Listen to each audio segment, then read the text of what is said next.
Politics. COVID, or is it politics? What's the You ask reason? the dumbest questions. What the hell are you talking about? Baby, can't you hear my call? I can't stand. Welcome, everybody, to another edition of the Hey Now podcast. I'm Dave Sims, Jarrett and Jordan Sims, my sons, and we look at pivotal moments that shape careers in sports and entertainment. And we are just overjoyed to have writer, producer, actor, comedian Jeff Garlin join us today. I'm Big here. sports fan. We're psyched. We're Philly, we're Philly, New York, Seattle guys. You're a Chicago guy. This should be fun. Welcome aboard. Good to see you, Jeff. Thanks for joining us, man. Appreciate it. A big bowl of a pleasure. Attaboy. Hey, here's what we want to do. We want to build up to where you are right now, but we got to do an element of This Is Your Life. We want to start early on in Chicago, and your style, the comedy. Give us an idea how that. What was the origins of that stuff, and how you got into the business? Well, I started in Fort Lauderdale when I was 20. Wow. I was always the funniest kid in school. There you And go. I'm not making this up, from nursery school on, except for a few brief moments. And I mean, really. You're you know, doing stand-up like in nursery school. I love it. Well, no, I was the funniest kid. I had a love of comedy. When I was 8 years old, I went with my parents to go see a comedian named Jimmy Durante. And I was watching the audience and watching him in complete and utter awe. And I asked them on the way home if that was a job. They said yes. I said, that's the job that I want. And then all through high school, as pressured, parents, etc., go to school. I went to University of Miami. I dropped out to be a comedian. And then in Florida, I started at 20, went up every night. Then I moved to Chicago to pursue Second City Theater, the improv theater there. And from what I learned from there, I had naturally evolved into an improvisational stand-up. My performances can be anywhere from 60 to 100. 40 to 100% improvised. Wow. Crowd work, or what kind of improv? No? Crowd work is lame. Meaning, where you from? What do you do? How's that? I'm quick. Wee. No. I talk to people in the crowd. Let's say someone, I don't know, let's say in the first row has red dreads. Just hypothetical. I will just go, hey, that's cool. And then I'll walk away and the crowd will get a laugh because I didn't go anywhere. And then later on I go, you have to understand that, relating to something I said.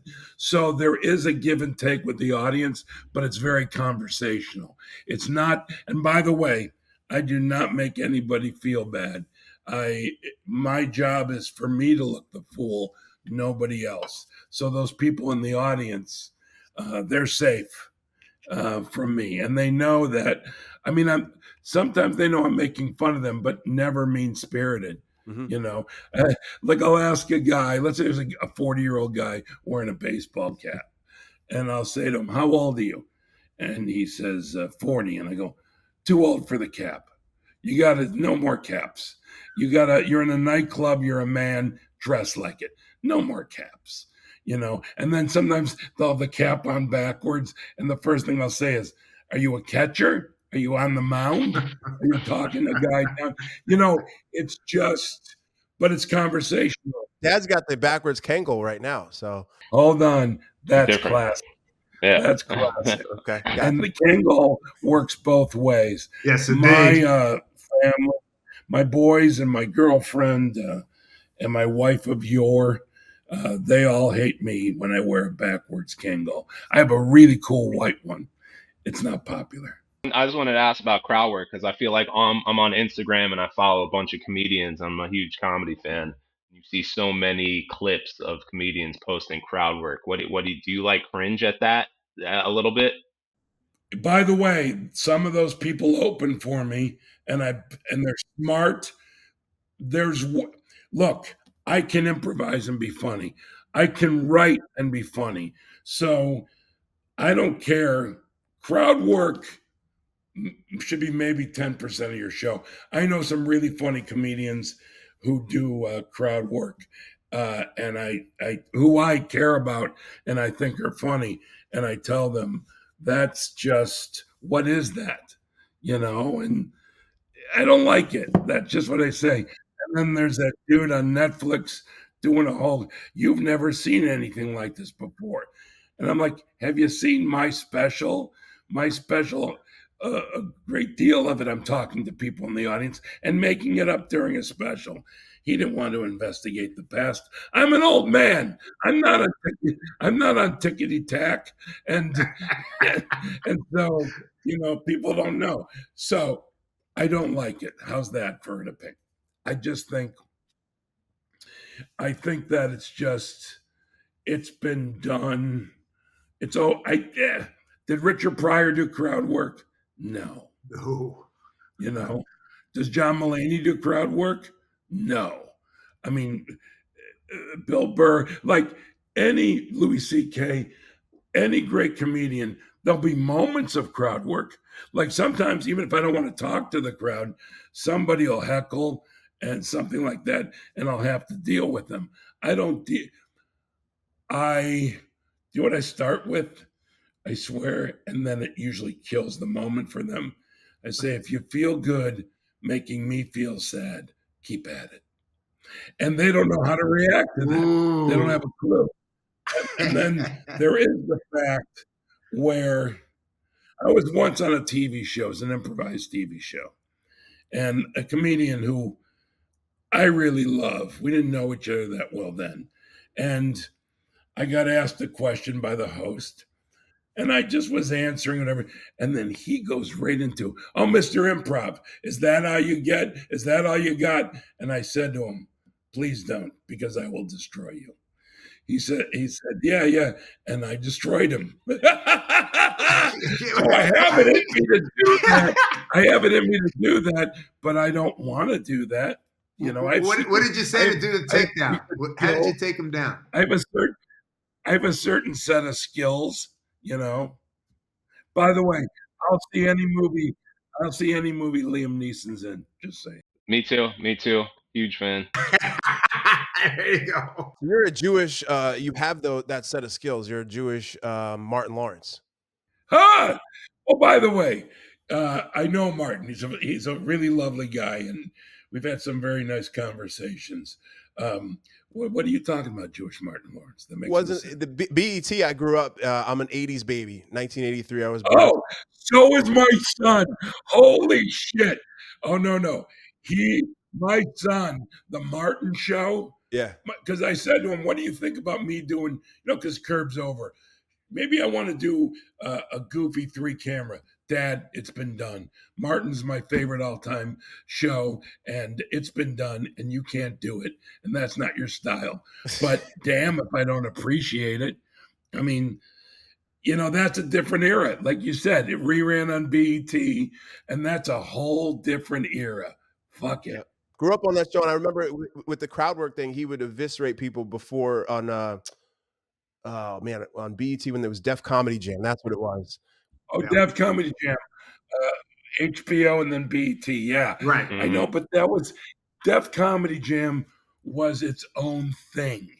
I mean, if I went on Def Comedy Jam, I may decide to rip the audience. You know what I mean? That's fucking Def Comedy Jam.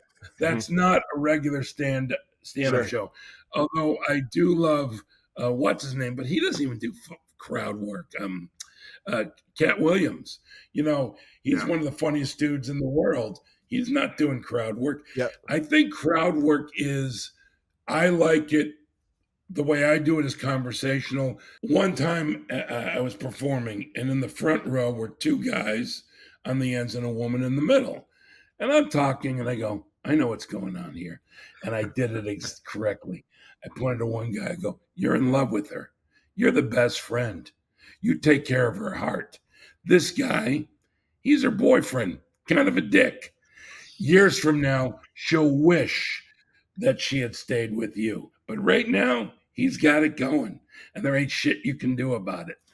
Fucking right on the money. I just guessed it. But then they told me the funniest thing. You know what they said?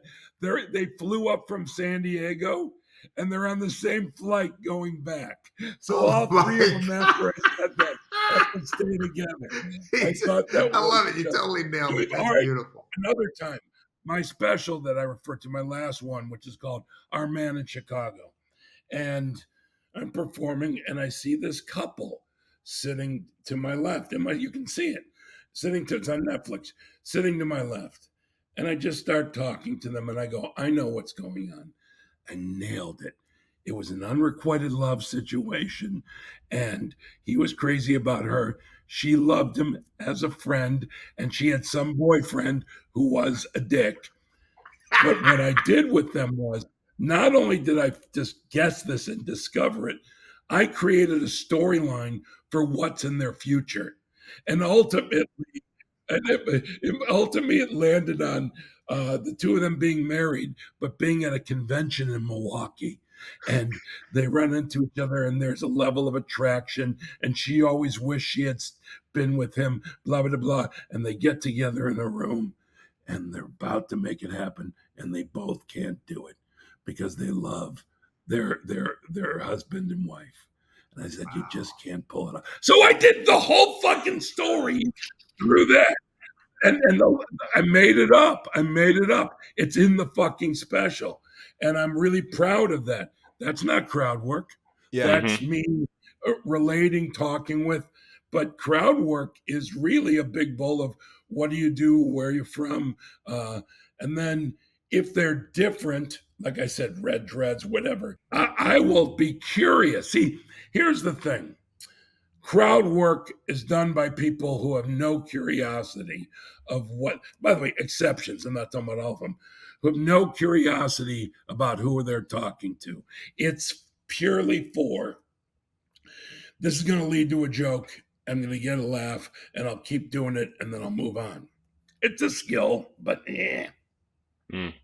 I swear I have a child's curiosity with anyone in the audience. If someone's in a wheelchair, I'll ask them, what happened? How did this happen? They love it.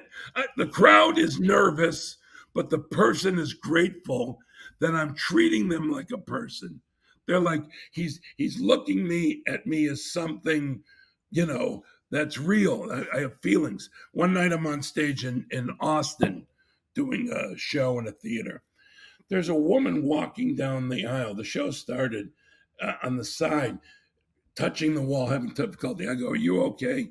She said, yeah, I'm fine. Well, I go, what's the matter? She said, I have ALS. Now, the moment she said, I have ALS, under normal circumstances, everyone, the audience paused, and the comedian would probably, I'm not saying everyone, there's great funny comedians, but what I did was I asked her about the ALS. I talked to her. I had a conversation with her. And I go, why is no one helping you? I said, who's with you? She said, my husband. I said, where is he? Over there. He was already seated in the middle of the aisle in their seats. Now, in that moment, I did go to town on him. I did rip him a new asshole because the audience was on my side. They knew he deserved it, but I treat people with curiosity and respect. Yeah, that's another thing too. Everyone in my audience, they came to see me. Yeah, That's an honor. How can I not show them respect? So absolutely. So can I'm a big bowl of marriages and divorces? Can I use your big bowl of? How many marriages and divorces has Jeff Garlin led to? Because you've crystal balled everybody's life, and I have one, and I call her my wife of yore. I'm incredibly close with her. We're closer now than we ever were married. I wanted to show my boys how I treat their mother in a very stressful situation, and I accomplished that. And we're still a family unit, even though I have a partner, and she knows I'm part of a family unit. And I told her when we first started dating, I said, my ex, I'm very close with. She's family to me. So you got to understand that. And she does. They both really like each other, but there's that thing, Yeah. that's there. And it stresses me out, not even them. It's like, you can see. And so what I don't do is I don't bring up the other one with the other one, but they'll bring them up. And then I'm like, okay, they wanted to, and they really have respect for each other and they dig each other. So, yes, that's my one divorce. And I don't give a shit how much I pay her. She deserves every penny of it. I'm weird this way, And so, and also after my wife and I split up, How long were you I married? did a lot. What's that? How long were you 25 married? years. 25. Okay. Wow. 25 years. And then I went through a period of Jeff Garlin, The Bachelor. Because before my wife, I was married to stand-up comedy. And I really was inept with women combined with, but after I split with my wife, I dated like a lot. And during that period, I was looking for someone that I can introduce my kids to. That my ex-wife wouldn't say to her friends, he's a fucking idiot. Which both my partner and my ex are apt to say on a regular basis. And so I found my partner and I haven't looked back, And how long you guys been together? Almost 4 years. Good for you. Congratulations. Yeah. I like being monogamous, being in a monogamous relationship. And Lord knows if there's ever a time to be in a monogamous relationship, it's now. COVID, politics, what's the now of it that makes now the time to be in a monogamous relationship? COVID politics. COVID, or is it politics? What's the You ask reason? the dumbest questions. What the hell are you talking about? COVID politics. What? No, it's just the temperature out there is, you got to separate the Les Moonves and Harvey Weinsteins with somebody you had a bad date with, somebody who was rude to you, somebody who after you had sex just leaves, and you want to get them. That's not what it's about. I do agree with the Me Too movement. Who wouldn't? I agree with Black Lives Matter. But like any great movement, there's always going to be fuckers that use it the wrong way. Yeah. Hey, who are some of the contemporaries that you came up with? Dennis Leary, Jon Stewart, Bob Odenkirk. I know I'm missing a couple. Yeah. I've been doing it for 42 Conan, years. yeah, Stephen Colbert, those guys. Yeah. Conan and I used to be roommates. So yeah, Conan, Colbert and I worked in the box office at Second City together. Every one of these people, I knew them when they were broke. I knew them before they were not even remotely established. And all of them were, that I'm mentioning, that you just mentioned, pretty supremely talented people. But people like, how are you friends with Jon Stewart? How? We knew each other when we were in our 20s, man, and we didn't have shit. That's how I know him. I don't know him because I've been a big fan and I went on a show and I did go on a show a bunch of times, but, it's like we all knew each other. Bob Odenkirk, I remember he and I sitting on the steps of Second City. It's later at night and we're both broke and we don't know how we're going to pay rent in the next month. And we're both sitting there going, why won't anybody hire us? What is the what's going on here? Cut to some 30 something, 35, 40 years later. I'm walking onto the Sony lot. There's two billboards next to each other, one featuring me, one featuring Bob. And of course, I'm going to laugh at it because I'm not taking it seriously. It's just fucking amazing. And I laugh at it. That's how I look at my fame, by the way. It's a toy that gets me sometimes a better seat in a restaurant And with social media and everything now, it's not fun being famous. Being a successful comedian that people dig, great. Getting money sometimes, great. Fame, just for a table in a restaurant. Nothing else. Nothing else. And by the way, you don't ever want to meet a woman, for me, who's into you. If it opens the door because somebody's curious, great. I told my girlfriend when she started dating me, I said, pretty soon you're going to be bored with all of us and I won't be shit to you. It happened faster than I thought it would. Yeah. Because I introduced her to all the people I mentioned. And at first she was like, wow. And then she's like, oh, Bob's here, Odenkirk. It's like, it doesn't last, but if it does last, that's scary. Those guys that you just mentioned, what kind of influence did you have on each other in terms of, on your career path? Well, we all really love comedy. And I was involved at different moments in their career and they mine. But Bob Odenkirk, of all of them, is the most influence on me. His comedy style, his acting as a dramatic act, like everything about him. And we're still incredibly close. I'm friendly with everybody. I'm close with Dennis. Dennis I Leary. talk to John on occasion. Yeah. But like Colbert and I were never good friends. We liked each other, but I never hung out with Steve at all. He was a different generation, Yeah. Look, yeah, okay. Back when you guys were all flat fucking broke back in the day, like you were talking about, were any of you uniquely confident that you would get to the type of positions you're in today, or you? I was the one. Yeah. I was the one. I admit this freely. I was kind of a dick. Not as much then, but certainly leading up to then, like my late 20s. If you weren't funny, get the fuck out of my way. I don't want to see you on stage. You make me nauseous. And then I also now I would never say anything. And so Yeah. I wasn't very nice to people who weren't funny. I was a Mhm. dick, and that's wrong. And I regret that. But now with who I am, I don't say anything. And if I'm sitting in the back of the room watching a comic, I can't walk out until they're done. They don't, because you do notice that shit.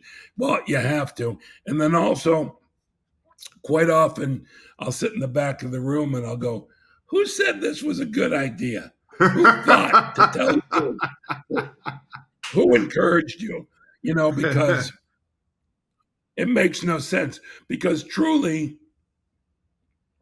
it's so damn hard. If you are funny, I don't know what these people are thinking. Yeah. And by the way, none of those people go anywhere. They don't.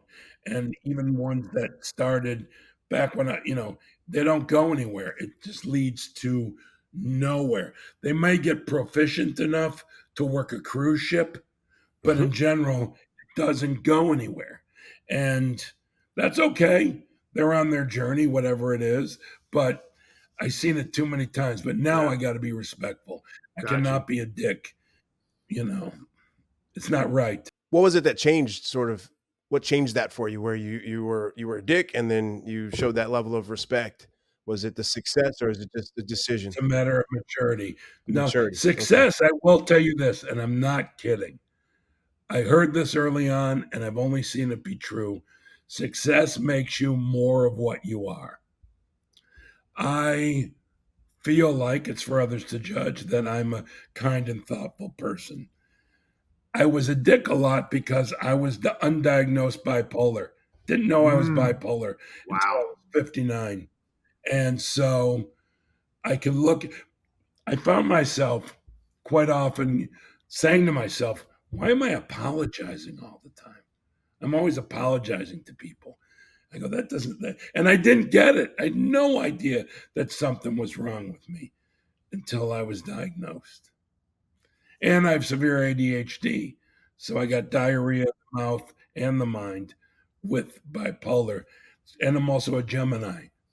Basically, by the way, my girlfriend used to be a film editor. She still edits with stuff with me, but she became a therapist because of those three. I mean, it's not because of me, Yeah, I'll bet. but it's I'll helpful, I bet. guess. I'll bet. I want to turn the page to Curb Your Enthusiasm because what a great run. And I mean, you've had a heck of a career. You're having a heck of a career. I don't put it past that. You're having. But talk about, did that really put you on the map? I mean, on the map of stars, if you will, working with Larry and that whole company? I would say, I'm not even going to compare it to a roller coaster.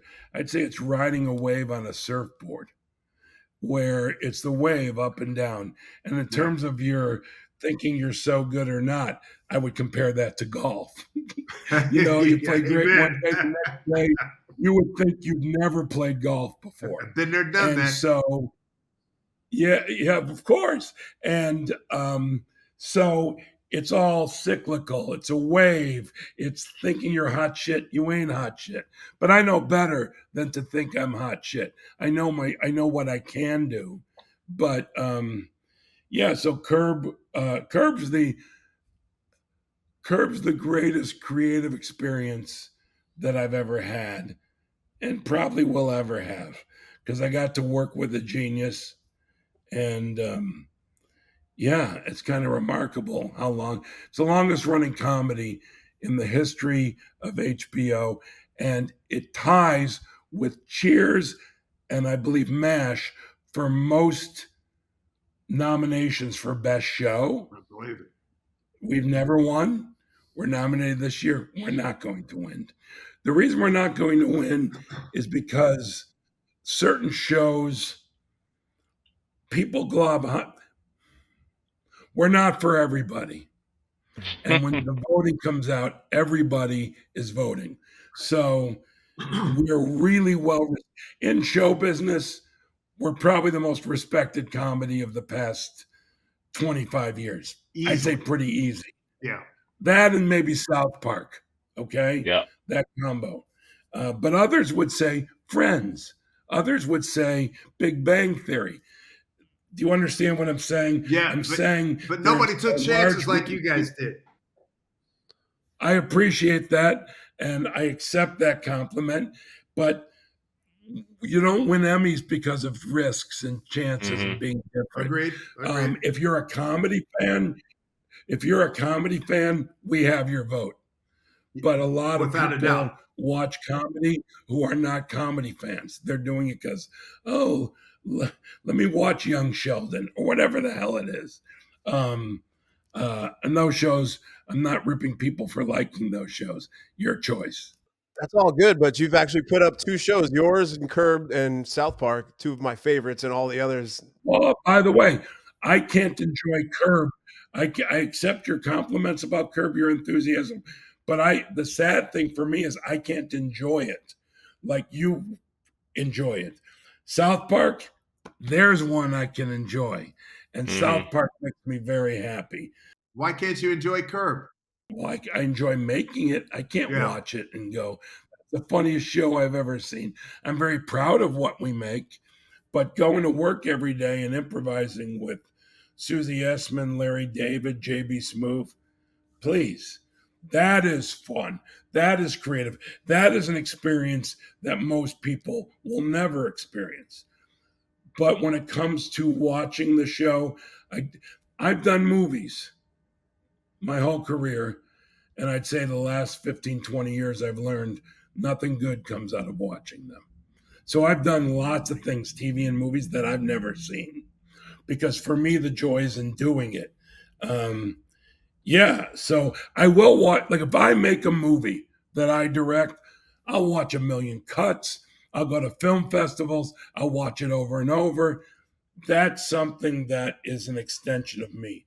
Curb Your Enthusiasm, my job is to help tell Larry David's story. That's it. If he writes a story where I have opportunity to be funny, great. There might be moments in a scene that's not meant to be funny. Something I do tickles him, great. But it's about serving the scene and serving Larry David. That's something I learned at Second City. So it helped me. Dad, when you watch your calls, it's with a critical eye. Where Jeff, like you don't want to watch the show that you were part of, had this great experience, and be critical. So I got to understand that you can't. The hardest thing I do, and Louis C.K. taught me that that's the work, is to listen to my shows the next day after I've done them. I have ADHD, as I said. It's so painful. Yeah. So painful. But that's the work. I could have done this better. I could have done this better. Why did I do it that way? It's not even a matter of better. It's not even that way. It's here's a discovery of what I can add to that. Oh, I didn't do it this way. I need to remember next time to do it that way. So it's a very creative thing. It's not, you can do that better. You can't, which I understand that thinking. And if I had a podcast, I do have a podcast. The history of Curb Your Enthusiasm. I forget. Jeff, speaking. Well, first I have a quick question. What are some of your favorite South Park episodes? Because we're huge South Park fans. The number one of all time is Fish Dick. Yeah. Everything they've done with Kanye has been hilarious. Anytime here's the thing about them. I mean, integrity, weed. I mean, all of it I love. I just, I mean, I'm sure when I rewatch them, it's like, oh, I fucking love this one. Yeah. Right now to tell you, name some episodes. So the Scott Tenorman episode is a big one. The gingivitis, starving Marvin in space. That's one of my favorite ones. How about the one this last year that killed me was the kids drinking. What was the drink? And they all had to, be in order. Yeah, that cred. Was it cred? Cred. Yeah, that was funny. That was hilarious. What that did was rip young people apart on how douchey they can be. Yeah. That was awesome. I love that one. Yeah. Going back to Curb, so I was listening to your podcast with Susie. I was listening to the episode you guys did on the doll, which is one of my favorite Curb episodes. And in the pod, you were mentioning how when you and Larry went to get the head off Judy from Sammy's room and the shelf fell, how that was like a moment of serendipity that kind of added to the scene and enhanced the scene. It was one of those beautiful, like happy little accidents. So I was wondering, what are some other instances with some random shit that happened during the show that kind of elevated the scene? People always ask me, why aren't there, things on, DVDs, or why aren't there tons of video of our mistakes are actually mistakes? You know what I mean? It's like when you're watching the show, you're watching the best of what we do. And the other stuff, for the most part, let's say 10% is really good, but didn't make the cut. Unfortunately for me, I've been involved with a lot of that 10%, and I'm not kidding.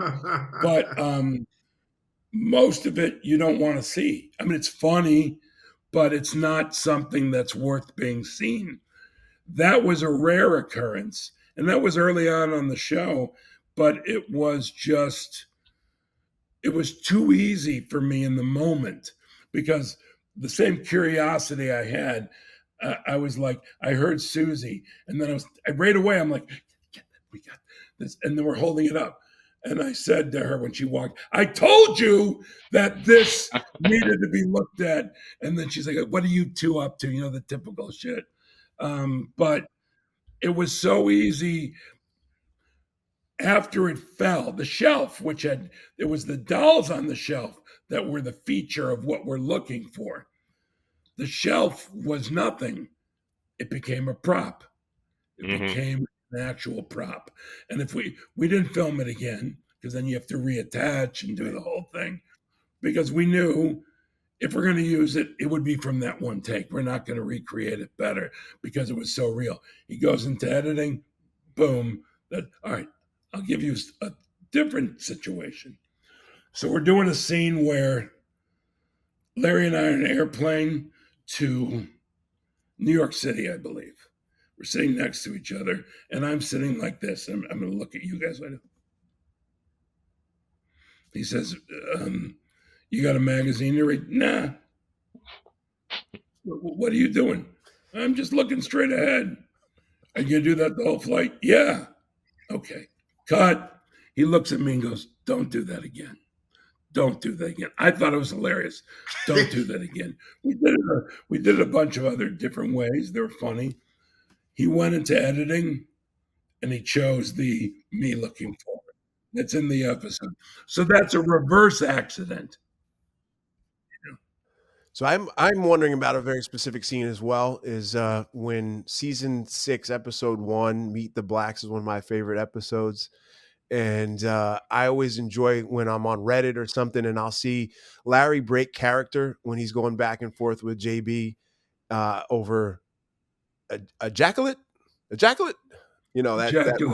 Well, you have to and then understand. you at the NRDC meeting copped to being the masturbator, and I was wondering if that was improvised or was that scripted?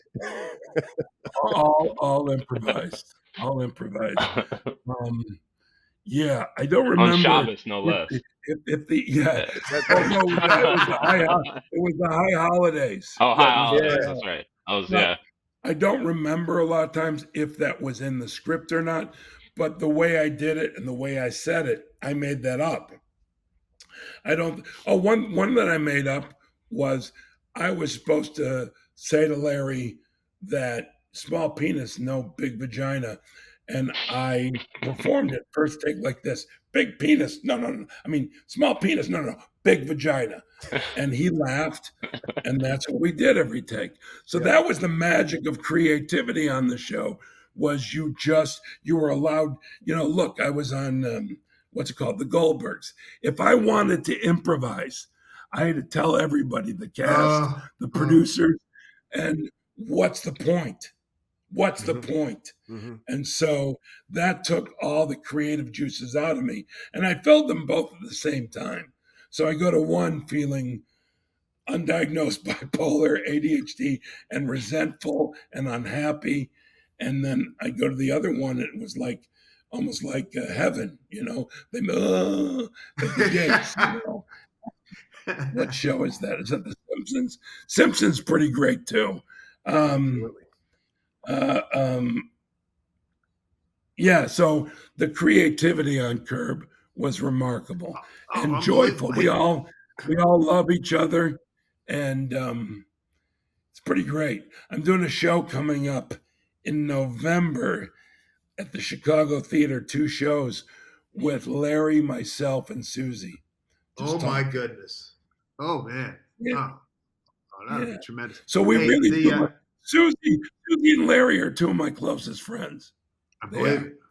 It's funny, Susie, because based on how she treats me on the show, and she's really tight with Larry. So it's, I was incredibly, I'm grateful for what I had. Grateful. You guys are all so quick, and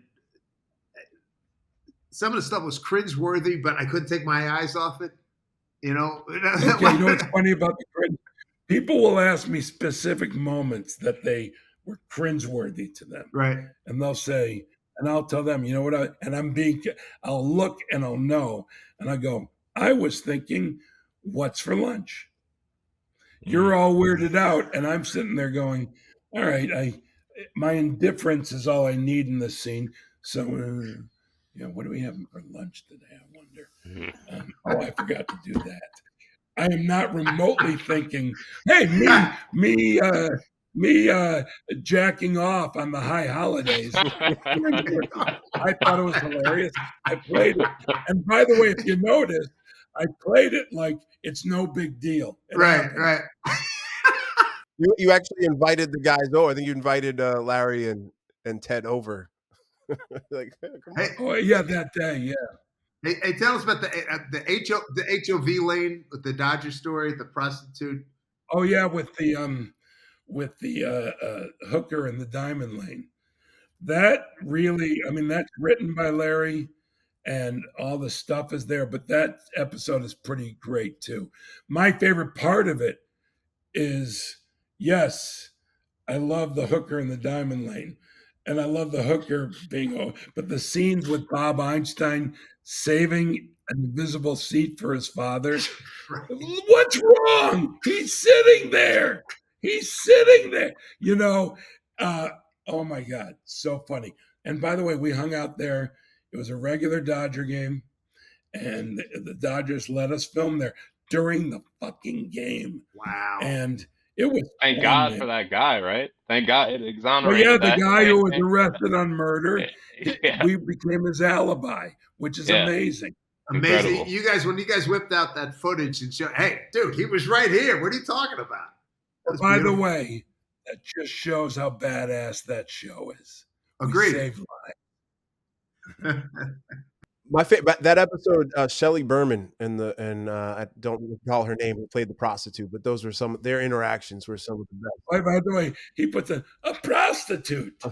Yeah, I just pounded the table. Sorry for the shaking. Yeah, I mean, and by the way, I'm not in that scene, but I'm 6 feet, 10 feet away watching the scene. So all those scenes that I'm not in, I'm standing right there off camera. And a lot of them, I'm standing further behind the cameras and I'm taking a picture. I just had a photo show in Seattle, is it Bellevue? Had a show in Bellevue. I was in Seattle 2 weeks ago. Let's see. I had a show in Chicago, Boston, Los Angeles. I'm about to have one in Mexico City.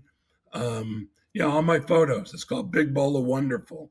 And I'm still, and then New York. And I'm doing a book, Big Bowl of Wonderful. Good. Yeah. Oh, where great.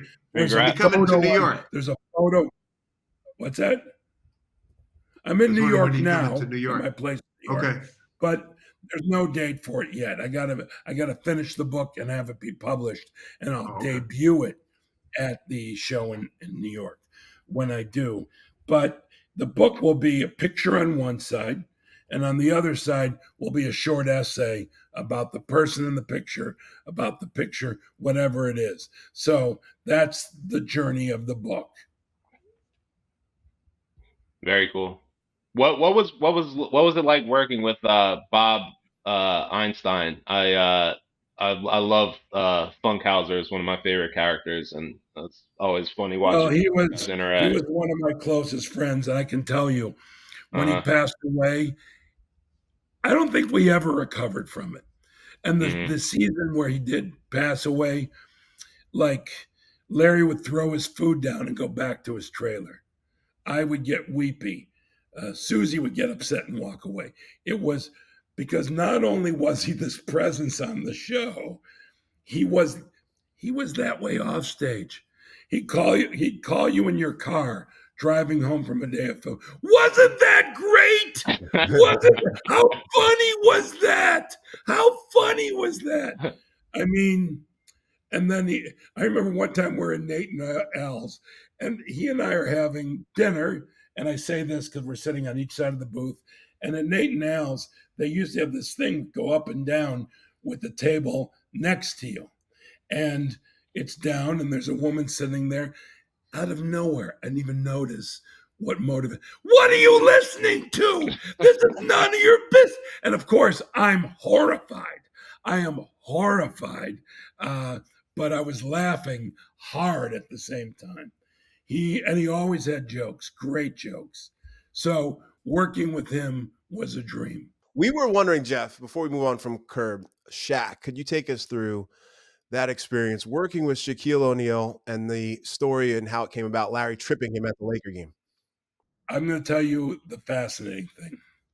How we got him, I don't know. His manager told him, his manager said, don't do this. And he did it. It was very early on. People didn't know about the show. That was the first episode I ever saw of the show. Oh, really? He was delightful to work with. I took a great picture of me hugging him. I don't know. I didn't take it. Someone did. I have no idea where it is. in his Lakers jersey. I just, and him sitting in the hospital, all of it, and the tripping. He was so great at that. His trip was so believable. There was no stunt person. It was Shaq, and so yeah, that's a very positive experience. And I got to do something in that episode. After the Shaq tripping, I'm running up to him on the street going, "What the fuck? What the fuck?" I had my season tickets taken away from me because of you. And I did that. I was an idiot and I could have gotten hurt. I did that from the middle of actual traffic because I figured it would make me more crazy and I looked more crazed. Yeah. And I did it twice and no one, there wasn't even any honking, but there were a lot of fucking cars.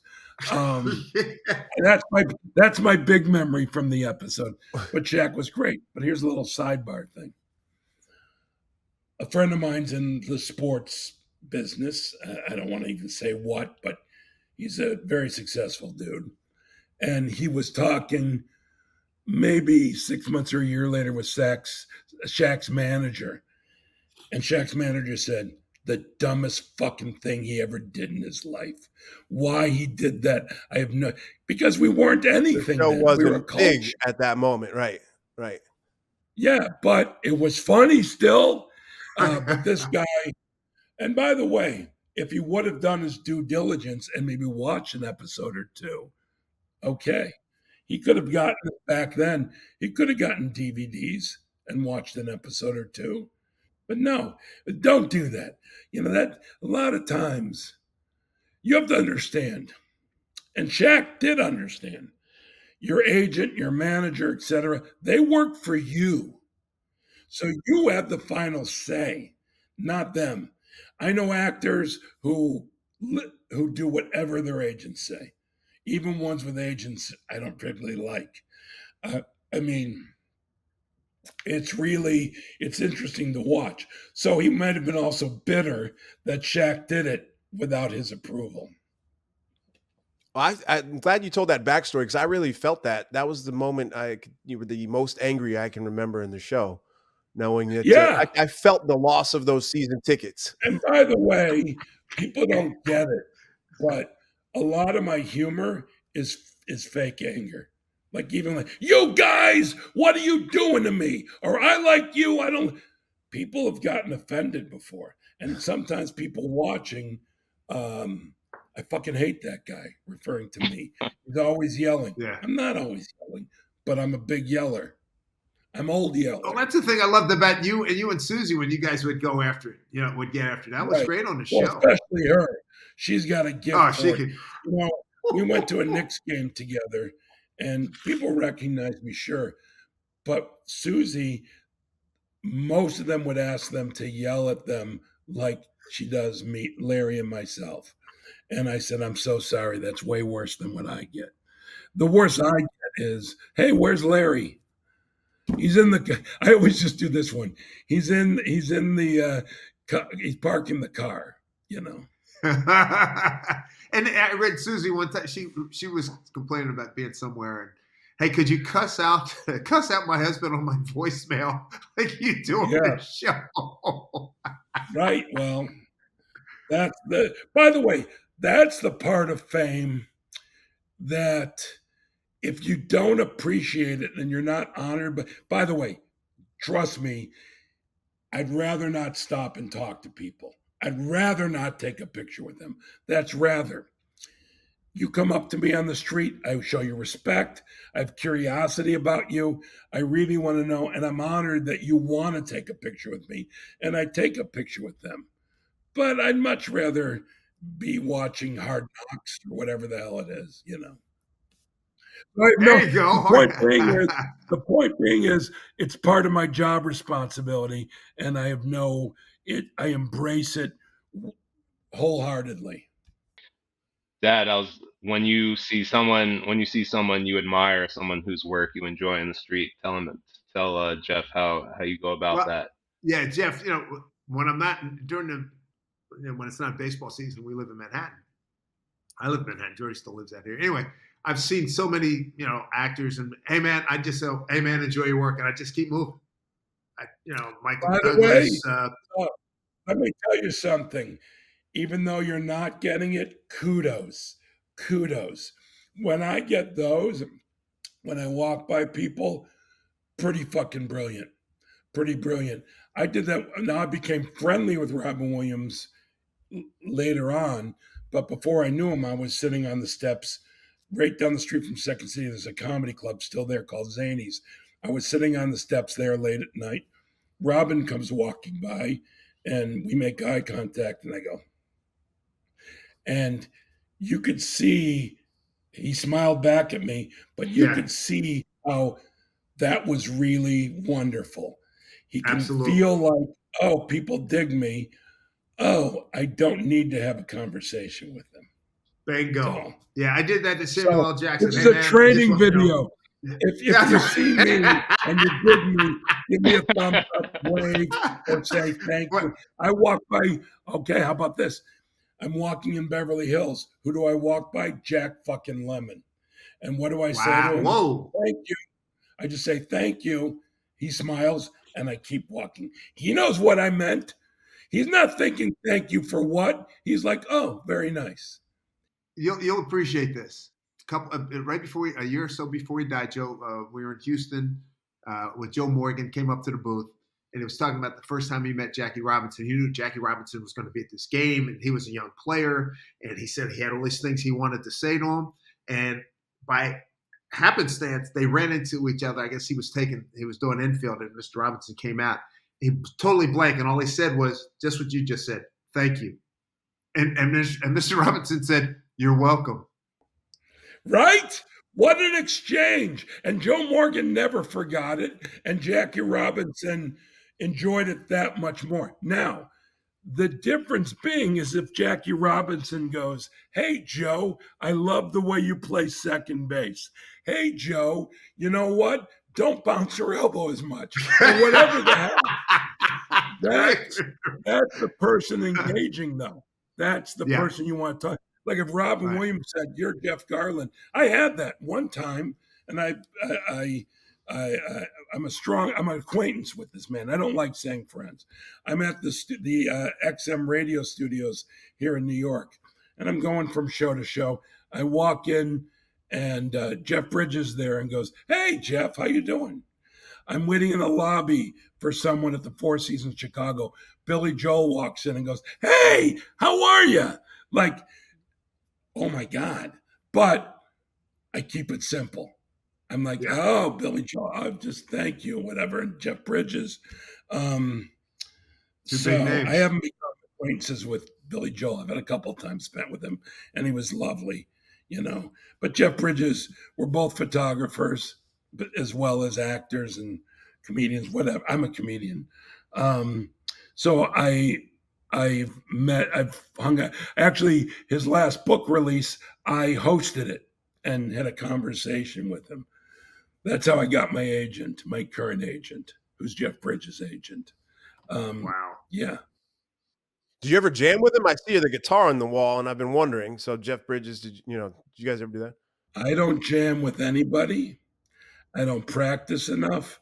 This is Jeff Tweedy, the leader of Wilco, gave me this guitar, and it was one made by, I think, was it Brett Breedlove?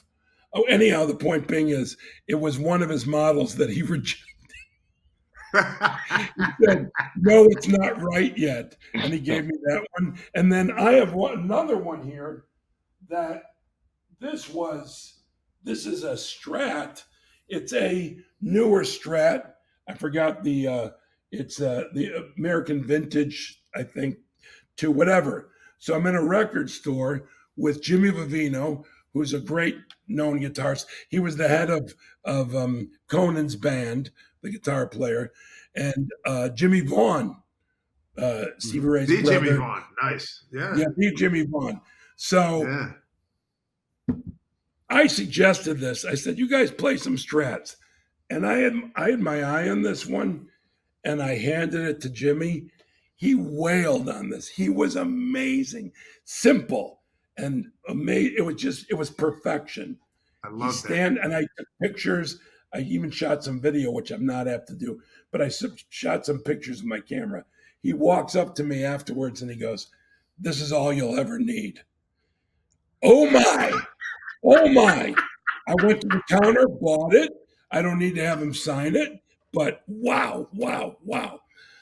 I do have a buddy guy signed a guitar for me. Love Buddy Guy. I gotten to know him, Chicago. Sure. One with the polka dots, and he says, "I don't want it just on the wall. I want you to play it." And for a long time, that was my couch. I'm strumming this now. That was for a long. I now have my elbow on it. For a long time, that was my couch guitar, the Buddy Guy one, and then I have a Bruce Springsteen one. Went from when he did the show. I got to hang out with that guy all day. I bet you 2 to 3 hours alone. Everything you think you want him to be, everything. And it was so fun. That episode. Yeah. He got the biggest laugh on the show, and I whispered that line to him. I said to him, "Did you really?" Good. Yeah. And that doesn't happen very often, but I think like, wow, I've done that one. I do that a lot with JB. I whispered. What was the line to Springsteen? What was the line to Springsteen? Oh, the Springsteen line was, "Larry, I never thought of you as a floor fucker." So he signed my guitar. He has a Telecaster, and I had a custom shop, one of those, Blackguard, and he signed it, and I couldn't show it to people until the show aired. "To my favorite floor fucker." Jeff Garlin, my favorite floor fucker. Jeff, my favorite floor fucker, Bruce Springsteen. That's a one in a million. That's awesome. Guitar. Good night, everybody. Yeah. You bang out on that one, right, Jeff? Yeah, that was fucking Springsteen. That was, but I get these opportunities. It's unbelievable. And I don't right below, I'm just holding it like this. No, showing everybody. I used to use, when I tore my quads and I walked around, I used the golf club for a cane, the rubber part down, and a 7-iron. 7-iron was the perfect 7-iron, boy. But by the way, even though I play golf on curb, I play a lot of 9-hole. I'm a big 9-hole guy. Like what? Playing a quick round, or what is it attractive about the 9-hole? Playing a quick round. Quick round, yeah. Yeah. You get your golf Jones and you're done. And take a nap. I need to go home and nap. No, I've tried playing. I played 18 before, but most of the time, like if it's a golf charity thing or whatever it is, and we come back around to the clubhouse at 9 holes. Bye, everybody. I'm done. I find golf fascinating, and when I have patience, it's quite delightful. I had my golf teacher was a man in his 90s. Oh, wow. And he used the Ernest Jones method. And he was the guy who played around the time Bobby Jones. He had one leg, and he played professionally in the tournaments. And the way he hit the ball, his whole approach, if you got 2 legs, even better. So that's what I was taught. And it's really simple. It's simplicity. And yeah.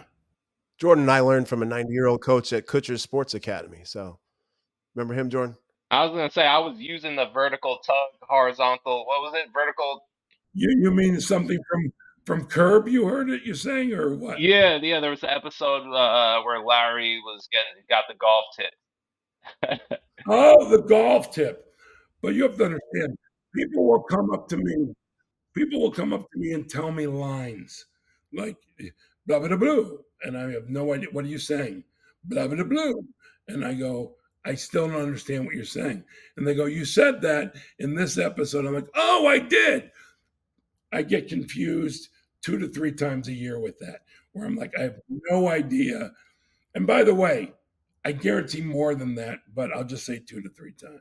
I got one more. I got one more curb question. Just what What are some of the biggest misconceptions fans have about the show, either the show in general or maybe some of the actors on the show? I'm curious about that. Larry's a really thoughtful, nice guy. Susie is nothing like her character. I'm nothing like my character. JB, something like his character, but he's a very thoughtful guy. Yeah, that's you think that we're more our Yeah. characters, and we're not. Mm-hmm. As far as the show, I get asked all the time, I hear that you guys make it up or improvise, whatever. They don't know that the show is 100. Well, I shouldn't say that. Once every episode or two, there'll be one line that Larry will want someone to say. That's it. Other than that, the show's all improvised. Yeah. That's awesome. Actually, I was going to go to Toy Story 5, which is coming up. Can you tell us your involvement in that? And will you be? I have no idea yet. I know that the gentleman who wrote Finding Nemo, but wrote and directed Wall-E, the movie I was in. I played the captain of the ship. Yeah, it's one of my greatest accomplishments. And again, I'm a storyteller for someone else. That's the way I look at my job. And so anyhow, he's doing it. I've talked to him about it. I told him to make my character much bigger. I haven't heard anything back. I think, I'm not going to assume, I kind of think that I'll be in it. Yeah. So I was kind of a little bit hoping that I have daughters who are 5 and 7, Maya and Naomi, and I was hoping they would kind of walk in here. School hasn't started yet, and get to see you, because I'm telling you, your character in that movie, they love, and they love that movie. And I don't know if it would be like Jordan with Dad walking in with the hairpiece back in the day. I want my real daddy back. If they met you, and it might throw them off, like Christian kids knowing Santa's not real, but. The worst. Do you know, as a kid, a little Jewish kid, I used to be in Chicago as a kid. I remember every year sitting by the window looking for Santa in the sky, looking every year. You guys got to understand that most secular Jews, that means not Orthodox or seriously religious Jews, believe in Santa Claus when they're little. Oh, I know it. Jordy and I are bluish, so we. To this day, I love Christmas. Okay. Did you have a tree growing up? No. And my ex, she always wanted a tree, and I said, no, I don't feel like doing that. It just didn't, But now I go for Christmas at one of the houses I used to own, and listen to Bruce Springsteen, my son Duke calling, and I'm going to answer it. Anyhow, she has a beautiful tree. Hey, man, I'm in the middle of doing a podcast. Can I call you back in a few? So sorry to bother you. You're not bothering me. I love you. Talk to you later. Bye. Whether I'm on set, wherever I am, if my children call, I answer it. And by the way, you can include that. It's all good. That was pure. We should. That's and by the way, my style. What? Our dad will be in the middle of a broadcast, and he'll text us. He'll pick up, and then our mother will be like texting him and be like, "Dave, why are you doing it? Don't." But you guys are very much cut from the same cloth, because Dad will answer. We're down 9-3 in the 6th inning, low ball 2. Yeah, what's up? You're doing those kind of deals. Hey, you're a sports fan. You understand that. Do you know Len Casper or? Oh God, love Len Casper. Great guy. Yeah, Len Casper's a great. I'm friends with Len. I'm friends with Boog. Yeah, Boog Sciambi. Yeah, Boog. I'm friends with Boog. I'm friendly with Jim Deshay. So I've been up in the box. Oh, you know what I got to do at a Padres game is to be in the box with what the hell? Don and Mark Grant. Mark Grant and Don Orsillo. No, was it Ted Leitner? What? Dick Enberg. Dick fucking Enberg. And I kept one going of my heroes.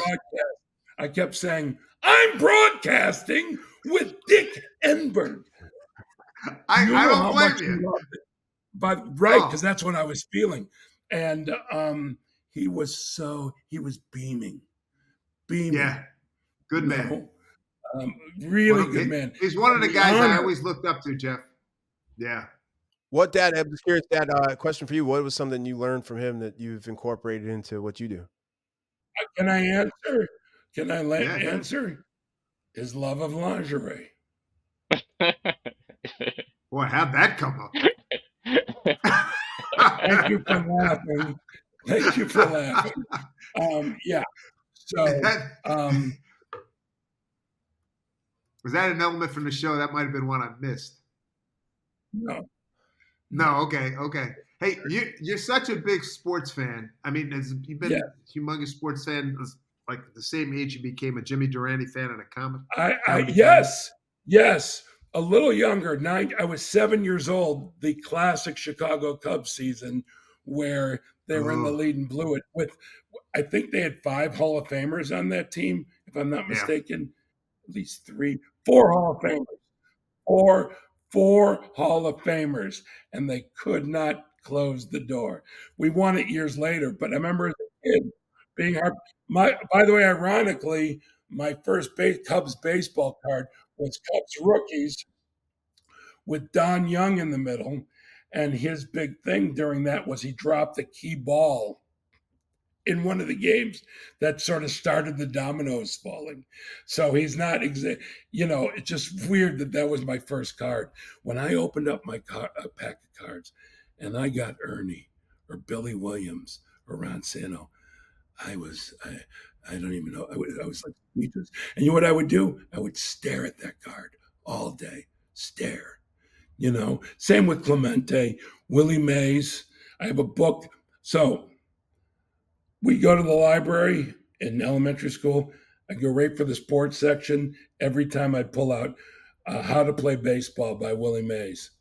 Years later on eBay, I bought a copy, and it's in where I dress in my closet, and I always look at it, and it makes me very happy. No, Hank Aaron, you know, Al Kaline, Harmon Killebrew. Like when I was a kid, that was like magic shit. I thought No that doubt about Frank Howard must have been 10 feet tall. Willie McCovey, it. 10 feet tall. I didn't know the Right. difference. I'm a little kid. But my love of baseball, I still buy cards. I You do. do. Wow. Mostly because I want to get Cubs. And then if I get like a Ellie De La Cruz, I just hold on to Good it because it'll call. go up in value. But I'm happy to sell it. I'll grade it and I'll sell it. What do you think of the season he's having, Ellie De La Cruz? He's a freak. Yeah. Same with O'Neill Cruz on the Yeah, with Pirates. Pittsburgh. I thought they were brothers. I swear. I thought they were brothers. They both Yeah. have the dreads. They both And have they're the both, crews. They're both tall and play shortstop. I yeah. thought for sure, but no, I Who? wasn't disappointed. But it was a fun fact. Two great players, and they just moved O'Neill Cruz to center field. Who are some of your current favorite Cubs right now? Cubs. All right. I love whatchamacallit, the pitcher. I love Justin Steele, but I love the Japanese kid. Oh, he's good. Yeah. I'm My blanking on brain it. is Imanaga. Is that Imanaga. Imanaga? Oh, Yeah. he says he pitches with joy. He's so Yeah. different, and he fucking wins all the time. He's beautiful to watch. Justin Steele, Ian Happ. You like Let Dansby? me see. I'm going to do it. Yes, I do. He's just having a bad year at the plate. Actually, he's been pretty. He had a grand slam the other night. He's sort of getting it together again because he's a guy you count on to get 20 homers, hit 260, 270. You'd like He's him too always when you beat him. Good kid. struck out a lot. But I'm trying to think who on the team I don't like. You know what? See, that's the thing. No, I'm being serious.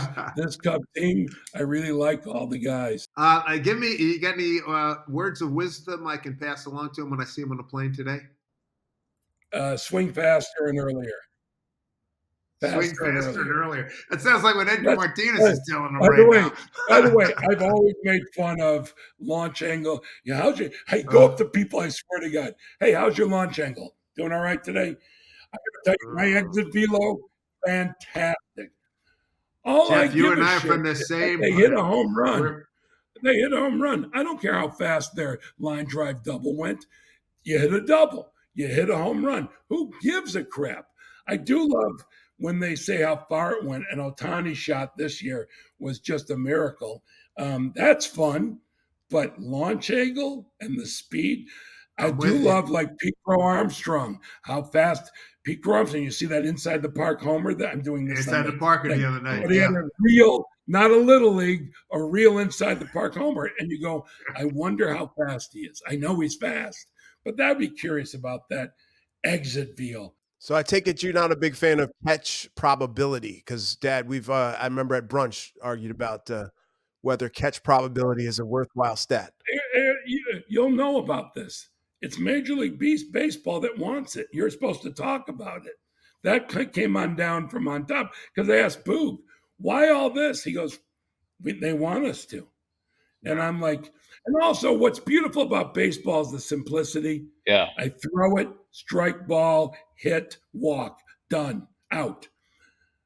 Simplicity is beautiful. They've made the game more complicated. I do agree with the gift of the pitch clock because games went on way too long. And that brings me great joy. We had a 2-hour, 10-minute game the other day, and it was a good game. 2:10 and a 2:18. They were good games. But guess what? Is that shocking? Not remotely. You hear that a lot. It's awesome. That's why with golf, I don't need to play 4 hours to appreciate the game. Give me an hour and a half, 2 hours. Yeah. And I'm out. I don't have the patience for it. The one thing I want to add before we wrap it up, aspiring comedians, actors, advice from you, a guy who's pretty much done it all. Well, what would it be? The first thing I want to say is, and this is harsh, and I've talked about this on stage, don't follow your dreams. Do what you're great at, because you'll make a lot of money. You'll be happy at your job because you're great at it. And let's say you want to be a singer and you're a great accountant. Be an accountant. When you make money from being a great accountant, buy some studio time. Go in there, record some songs, give it to your friends. Let them tell you that you stink. Don't go through the whole fucking process. It's like me sitting in the back going, hey, who told you this is terrible? However, there are going to be people who aren't going to be good listening to this, but anyone who thinks they're really good, just keep doing it. Don't pay attention to the noise around you, and don't give up, because doing it, you get better. The noise being other comedians. Oh, he got this job. Oh, he's a dick. This, that, and the other thing. Throw that to the side. You keep doing what you do. And when you face adversity, don't quit. That's all I got. And by the way, same with actors. Act in anything. Act in student movies. The iPhones make great. I'm about to shoot a lot of film on this Leica camera that I use, the SL2S. It's made mostly for video, but I'm going to start shooting scenes, like just scenes. Write it, either to be improvised or scripted, and make it. Well, that's what everyone should be doing. And I say the word should. If you're an actor, you're a writer, you want to be a director, you're a comedian, you should be doing these things. Yes, a podcast is helpful in terms of getting people to your shows if you're a stand-up. And I'm sure there's a level of creativity, I know, from doing one. But keep your eye on the ball, whatever it is you want to accomplish. I remember Sony offered me my own game show. Anything I wanted. They showed me what they had the rights to. They told me what other things they could get the rights to. And you work maybe 2 months for a whole year's worth of shows. You get wicked money. I'm holding a pound of money. And as I thought about it, I thought, I didn't come to Hollywood to be a game show host. I'm not Bob Barker. you know, and no one's, I love Bob Barker, you know. The point is that's not what I came for. I came to be a comedian, an actor, a director, a writer. And this is, by the way, 5 years ago, maybe 7 years ago. So it was recent where I was like, oh, that's a lot of money. I mean, it was a lot of money. And I literally 2 months worth of work for 5 years worth of money. And I said, no, because that's not, you got to know yourself and you got to be able to say no. That's another thing too. You say yes to getting on stage as an actor or as a comedian. I always say yes. If I work out my sets for free all the time.